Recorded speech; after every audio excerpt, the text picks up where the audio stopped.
بسم الله الرحمن الرحيم. تحياتي لكم، يا رب تكونوا بخير. اليوم كان عندنا مباراة في دوري نايل، الجولة العشرين، بيراميدز والزمالك. المباراة اللي أدارها تحكيميا الحكم محمود ناجي، وكان حكم الفار حسام عزب حجاج. هنقف عند حكم الفار النهارده في حالة من الحالات المهمة، هنوضحها ونشرحها بالقانون وفهم القانون. المباراة انتهت بهدف مقابل لا شيء لصالح الزمالك. مبروك لنادي الزمالك، هارد لك لبيراميدز. الزمالك بيعتلي صدارة الدوري.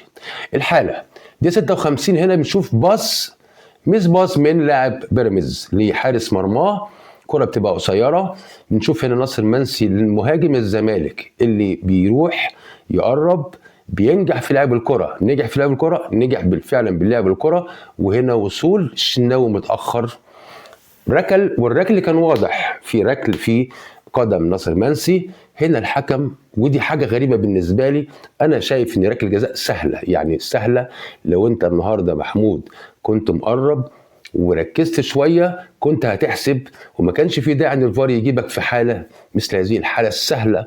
ركل الجزاء بتحتسب للزمالك، ركل الجزاء صحيحة نتيجة ركل من حارس مرمى بيراميدز الشناوي لناصر منسي، بيسجلها حسام عبد المجيد. بتنتهي المباراة بهدف لصالح الزمالك. بنقول دايما النهارده الفار كان موجود، الفار النهارده تدخله كان تدخل صحيح، الفار النهارده كان موجود، ونفسنا نشوف تدخلات الفار مش بس في الحالات اللي هي زي ديت، لا في كل الحالات، لان كان عندنا امس حاله مهمه كان يجب تدخل الفار فيها، كانت حاله ركله الجزاء الاهلي اللي كانت موجوده امام مباراه زد. تحياتي لكم. في حالات تحكيم اخرى اترككم في رعايه الله.